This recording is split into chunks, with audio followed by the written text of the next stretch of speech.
Hi, everybody. Raina here. Welcome to Book Banter. This evening, I am super excited to talk to Madi Hannan.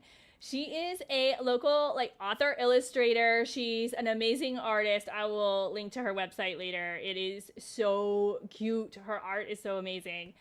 She's a high school science teacher by day, avid creative by night. She has this signature whimsical charm to her art, which you will all just love. We are going to talk about Maddie's first book. There we go. We'll talk about that later too. Scrim on the Run. This is so adorable. Oh my gosh. If you guys don't know the story of Scrim, we will get into that this evening too, because you need to know who Scrim is, for real. And then also get to know Scrim in the pages of her book, who's so adorable. So, without further ado, I am going to welcome Madi to Book Banter. Hi. Hi. Hello. Oh, my dog's trying to jump up on me, but hello. Um, I'm in love with your art, which I'm sad to say I didn't know about your art until this Scrim book came out, and that's amazing. That's good news because the book is doing its job, but also you've been creating art for so long. I feel bad. Well, that's okay. I mean, I've really been doing a lot of commission work. Like, that's kind of where I got started doing art. And I feel like when I decided I wanted to be more illustrative and take my own style more seriously, really only happened maybe 2 or 3 years ago at the most. So, I mean, it doesn't really surprise me because I really just kind of stayed in my lane of doing commissions for friends of friends and things like that. But yeah, definitely in the last 2 years, I feel like it's even in the last 6 months, especially after the book and everything, it's definitely skyrocketed. But thank you so much. I'm glad you like my art. That always makes me feel good for sure. Of course. So, will you tell us? Who is Scrim? Everybody in New Orleans knows Scrim, and Scrim did Right. make some national news. But give us the Scrim lowdown. Sure. So Scrim is a dog that wasn't owned by anyone, and he got picked up by a rescue because he didn't have an owner. He was just kind of running amok down the bayou. And for some reason, he got out, and he didn't get out initially. He was fine for a couple months, but then he just took off. But what really made him famous was that he couldn't be caught, but it wasn't that he couldn't be caught. He just was seen all the time, but couldn't be apprehended. And so the rescue was like, we need to get y'all to help us, maybe take pictures of him. We can't really figure out how to get him. So then, of course, people were like, of course, we'll help you take pictures of this little dog. And after months and months, people were like, this is crazy that this dog has made it through hurricanes and all these storms. And, we didn't see him for a few days, and people were like, oh no, maybe something happened, and they'd see him again. And of course, he got apprehended in this, I don't know, I think they had to dart him and things like that. But then he jumped out of the second story window, which really skyrocketed him into fame because of course she catches it on video. It's like a security camera. So then it really got crazy where it felt like that's when the New York Times picked it up and a lot of people started, noticing it. Yeah, of course, had to capture the a jump. And kids, what's really funny, if kids don't know the story, they'll be like, did he jump out of a window? And I'm like, yes. I'm like, I would not do that if I were you. And they're like, he was okay. I'm like, yes, he was okay. Um, but I really followed it from the very beginning. I used to be the person be like, have y'all heard of this dog? Have you heard of this dog? Because I followed the rescue from the beginning, Zeus's rescues. But he did, of course, the story does have a happy ending. He was, serendipitously caught in a cat trap, which is really funny that it wasn't on purpose.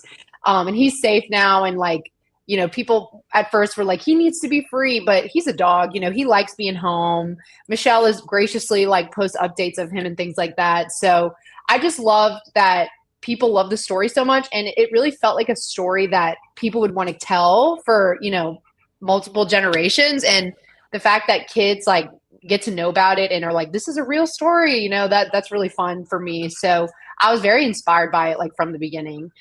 So I just didn't want to write the story while he was out and about. That felt bad to me. Like, what is the ending? So when he was caught the first time is when I really was like, okay, now I like want to sit down and really think about it. But I didn't really pull the trigger on it until my aunt Hollis, like, she was like, I really think you need to do it. And like, you need to sit down, you need to do it. And like that, for some reason, just pushed me. And I was like, all right, like, you know, for some reason, my aunt telling me that she really wanted me to do it, like, really pushed me to sit down and work on it. So that's kind of the story of like how I kind of like got tied into the mix, I guess. Well, and you make a good point. Like, even if you had the idea, there's no closure. If he's still out and about, you know, it's almost like if you had done it too early, you would have had to create some type of closure. You can't just leave him out there, you know, running into the Right. sunset, which would have been adorable, but no. It would have made me like, and I actually did finish the story before he was caught the second time. I had finished it and just like sat on it because I was like, I feel like I can't go forward with this. Like, it just doesn't feel right. Like, I don't know. And, you know, right before I was like, you know, gonna pull the trigger is like when he got caught. So I like changed the last like words on the last page and or two pages. I would change the stanzas to be like, oh, he was like apprehended or, you know, like back home. So yeah, it was definitely a crazy, I mean, for the rescue too, I'm sure it was like a whirlwind, like just trying to navigate.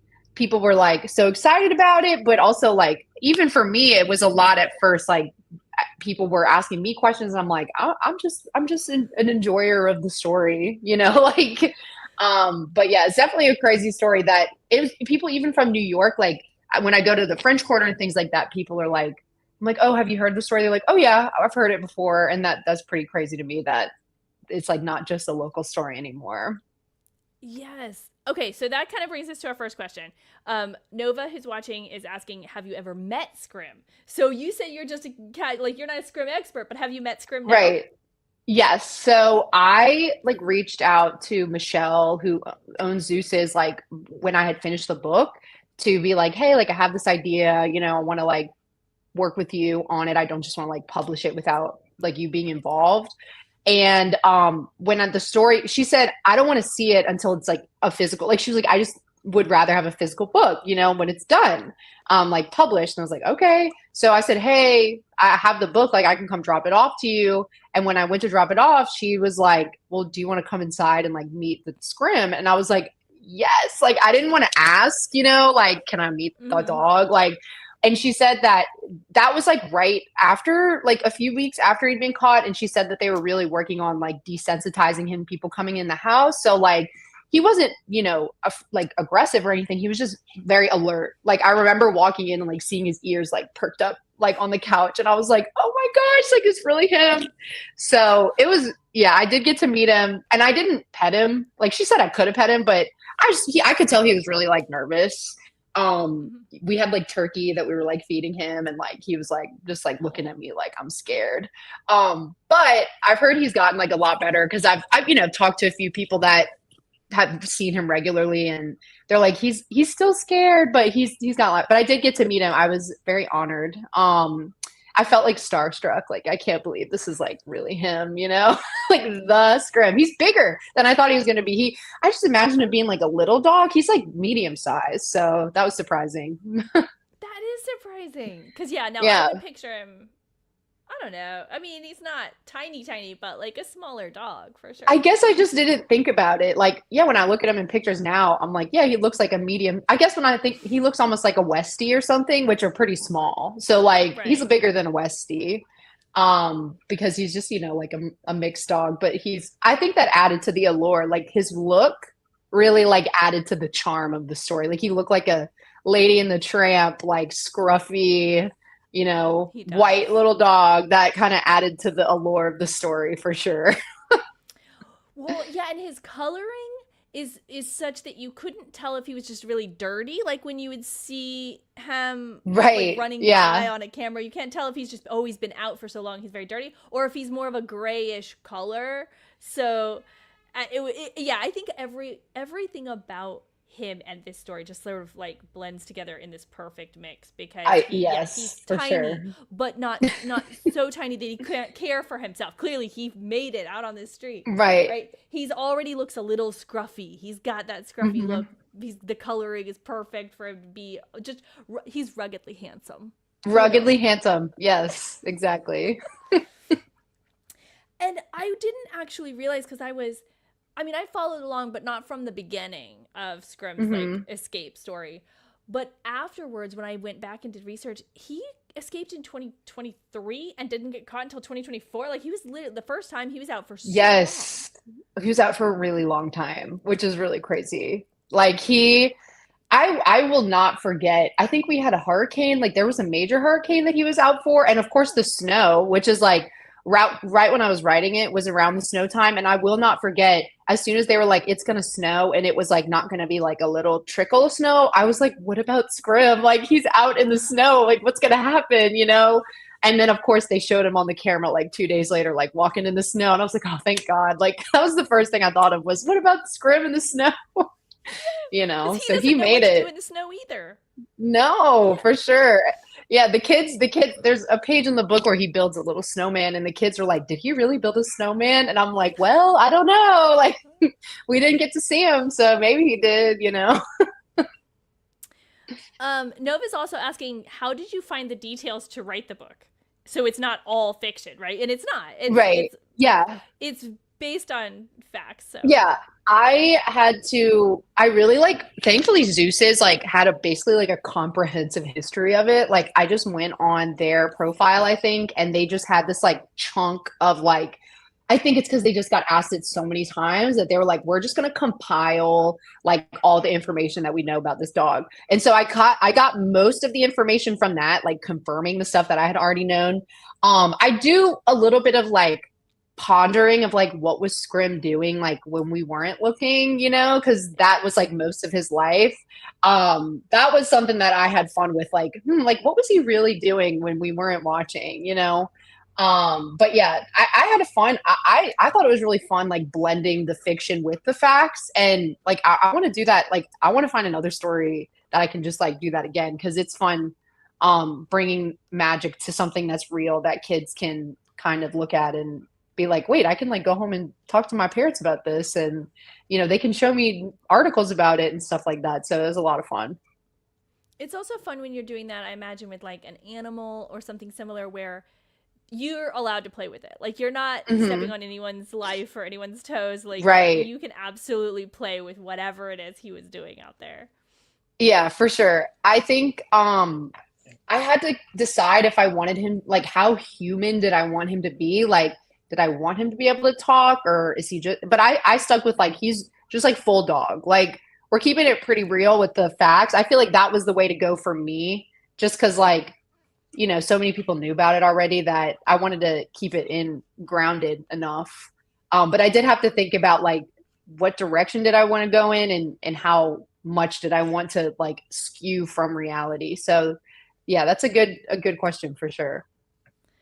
Um, so just from like my curiosity, since you were coming from this artist background, did you do the art first, or did you kind of think up the story and then build the art around it? That's a good question. So I definitely thought about, so my like creative process is I really keep it in the back of my head for like a long time before I get anything out. I'm not like a let me just like write everything down and like see what sticks. It's like in my head for a really long time, and then I'll be like, okay, now I feel like I have one line or one thing that I know, and now I'm gonna like write it.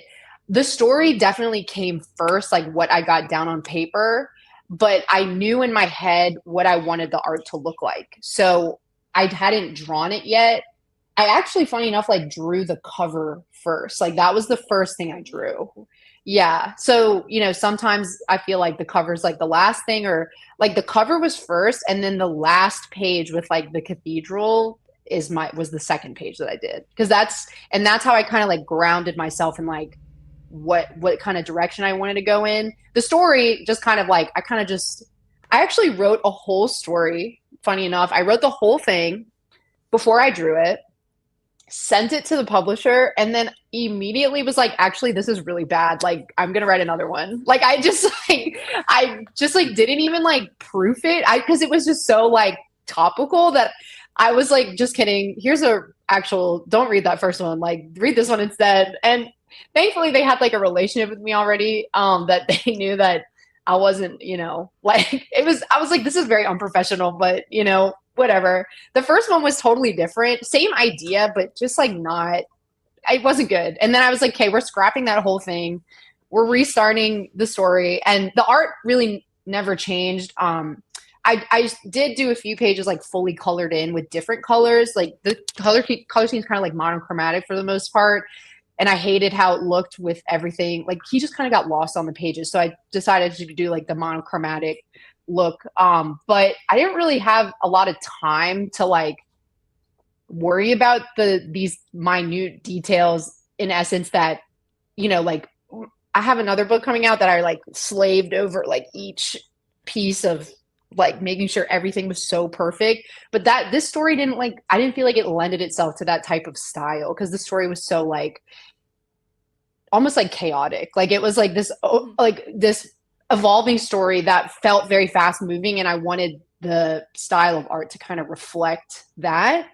And I always had the idea of it kind of being a very loose, like, all the lines aren't like colored perfectly. That's kind of the style I wanted to go for. But yeah, it definitely was like a whirlwind of me trying to like get ideas on the paper, and my publisher being okay with me being like, just pretend I didn't send you that first one. Here's another one that's better. Well, okay, so perfect segue, because I said this is your second first book, right? Right. Maybe first second book or something like that. Yes. Because you have another book that's coming out in September, but we talked about it briefly before we went live. That was the one you wrote first. Right? Yes. So tell me how that like worked out. So in November of last year, well, it must have been like September or October. I had been working on a children's book that's coming out now in July called The Little Lost Alligator for years, like 5 or 6 years. Like my first book, very nervous, like people aren't going to like it. Worked on the manuscript for like literally years, because I was just like, I don't really know how to write a children's book.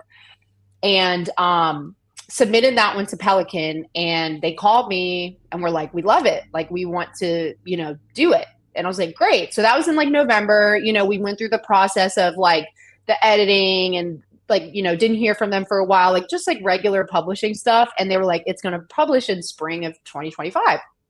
And then the Scrim stuff happened, and I had sent them everything. And they actually initially told me no, not because they didn't like it, but because I said, if you want to publish this book, you need to publish it now. And I don't know if you have like the capability to do that. Right. Like I was like, I just don't know if like that's a thing that you can do. And they were like, I don't think we can. And I was like, that's totally fine. Like, I'm just going to self-publish it, whatever.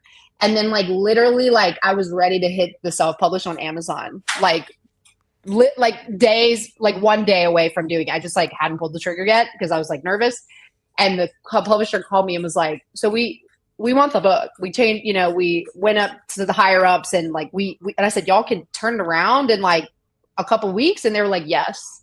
And so that was like a whirlwind. And they were literally like pushing and they told me, this is not normal procedure. Like, we do not do this. I said, no, I totally get it. But they like pushed all their other projects back, including my second book, to do this. So they like literally, they were like, we've never had like 2 books at the same time of a person that's never been published before. Like, this is not, they put a lot of faith and trust in me. I'll say that. Like, I was like, I'm glad y'all believe in me, because, it took a lot of trust to be like, we're going to put this book out there that we had to go to the CEO to like get approval for. So you better do a good job, But yeah, it was great. So that's why in The Little Lost Alligator, literally I got the final proofs like after the Scrim book. Like they were like, yeah, we had to like stop for this. So we delayed it till July. So that book will be coming out in July. So kind of like back to back, I'm kind of feel like I'm still riding the Scrim on the run wave, which is great, because this it's like I worked for so many years on the Little Lost Alligator book and I was so nervous about like people's perception of me or like me as an author, me as an illustrator, like put myself out there like that. But the response of Scrim on the Run has just been like so overwhelmingly good that it makes me feel, and people are like excited. They were like, we want to see more of your work, which is like really kind of incredible that people, enjoy my writing and art, because it's like very scary to be like, I'm just gonna like hopefully people like my art, so it's been really rewarding for sure. Yeah, I mean, you've put it seems like it might be like sort of the perfect combo, because if you hadn't already put in all that work for the Little Lost Alligator and got an okay, you've got a publisher and all that, you may not, your aunt's words might not have been enough. Like, you're like, but what would I even do with it? Like, exactly. This way you had like an avenue at least to try it, and you knew you could do it.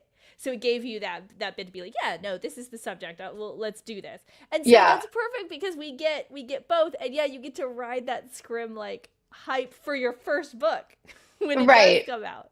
I think the first book, I don't think Scrim on the Run would have been as good, because I took the critiques from the first book of the art and the writing and like what they're like, this is what people like, this is what people don't like, so I feel like I agree. I don't think I would have been as like ready to jump on it if I didn't have that background of support from, because people didn't know. Like my friends were like, we didn't know you were doing that, so I kind of kept it to myself. Like they knew I drew. I always am drawing pictures, but it's different when you're like writing and putting a whole book together. So yeah.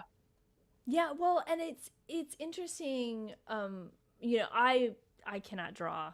Like, I draw stick figures poorly, so I've got nothing there. But it's interesting when people see, like, you have one piece of art and they see your pieces of art as these separate entities. And then when you think of a book, you're like, well, I have to put it all together. So I imagine, like, people are like, wait, you can make a story out of this too? Like, that's a multi-talented, which it is, and you're amazing, and it's great. Thank you. But, like, it is interesting, like, to think, like, yeah, I could just put a story with these two pieces of art. Yeah. And like continuous pieces of art versus like a standalone, like this is one thing. And now it's like, that's really hard. The cohesiveness. And that's something that the publisher was like, you got to make sure this is the same as this, like things that as an artist, I'm like, oh, I don't want to look at this drawing anymore. But they're like, no, like this is going to be in print forever. Like you got to, make it cohesive. So that's definitely always the nitty gritty of like making the edits and making sure everything is, solidified. So. Yes. Okay, so first of all, we have just an I love Scrim and love the book. Thank you. This is not a name, so I would mess that up, but you should look at that handle. Oh yeah, I think that's my friend Tyler. Hi Tyler. Okay. Yeah. And then Daniel says, my daughter loved finding the cats, which thank you, Daniel, because that's an amazing segue to the other one thing that I definitely wanted to mention. There are cats in every page of this book. Like, tiny. Yes. I have not even found them all. And now on your website, you have a cheat sheet. Like, you can click on it. If you're having trouble finding all the cats in the book and you want help, you can get that from Maddie's website, which I'll link later in the comments. But I haven't clicked on it yet because there's still a couple of pages I'm like staring at going, I'm going to find these. These are some of them are really hard. I didn't realize like how hard they were until I was like, hadn't been staring at the page. But yes, I have always done that since high school. Like I used to go by Madicat. Like that's my art name, Art by Madicat. Not for any reason. It's just like, it was a running joke. Like, I don't know if you remember back in like 2012, the internet was like obsessed with cats. It was like kind of a joke. So I just kind of started running with it. And I just one day, I used to do a lot of art for my high school, like t-shirt designs and banners.